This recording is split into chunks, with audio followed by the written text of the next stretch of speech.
Oh, il y a une loi qui vient de sortir là, je peux vous dire que ça va jaser. Vous le savez, ça clash régulièrement entre les ruraux et les néo-ruraux. Alors je vous dresse le décor en 30 secondes et je vous dirai ensuite ce que la nouvelle loi va apporter. D'un côté, on a les ruraux. Ils sont nés à la campagne, ils ont des chiens qui aboient, des vaches qui pètent, des chevaux qui font du crottin, ils ont des coqs qui chantent à 6h du mat, et même parfois ils sont agriculteurs avec des tracteurs qui roulent au diesel. Et de l'autre côté, on a les néo-ruraux qui eux sont nés en ville mais qui veulent habiter à la campagne parce que tu comprends, la campagne c'est calme et puis l'air est frais. Alors, est-ce que vous voyez venir le point de dissension? Eh bien tout simplement, les néo-ruraux attaquent régulièrement en justice les ruraux pour faire cesser les troubles du voisinage. Et parfois ils gagnent. Voilà, ça c'est pour le décor, c'est un peu caricatural mais en gros c'est ça. Alors maintenant, que vient apporter la loi du 8 avril 2024? Pour commencer, un petit extrait de l'exposé des motifs de la proposition de loi. Parce que vous allez voir que les gars se sont quand même un petit peu emballés.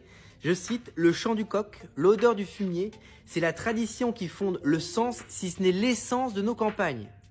Bon, moi j'ai grandi dans un village du Berry, alors du fumier, oui, il y en a, on peut en trouver. Mais de là à dire que c'est l'essence des campagnes, faut vraiment être citadin pour écrire ça, quoi. Enfin bon, bref. En tout cas, la loi nous dit, on ne peut pas agir en trouble de voisinage contre une activité qui préexistait à sa propre installation. Autrement dit, si tu t'installes à côté d'une ferme, bah tu peux pas te plaindre que ça sente le purin. Et la loi dit aussi que si un agriculteur a besoin de modifier, de faire évoluer, de mettre aux normes son exploitation, les voisins ne peuvent pas se plaindre, sauf si ça aggrave vraiment les nuisances. Bon, en fait, cette loi, elle ne dit pas grand chose de nouveau, notamment sur l'activité préexistante. Il y avait déjà un article dans le code de la construction et de l'habitation, maintenant ce sera aussi dans le code civil. Du côté des opposants, on craint que cette loi donne un blanc-seing aux agriculteurs pour étendre l'agriculture intensive avec toutes les pollutions que ça génère et donc limite les moyens d'action pour les voisins. Voilà, à la campagne aussi, vous voyez, le groupe vit bien.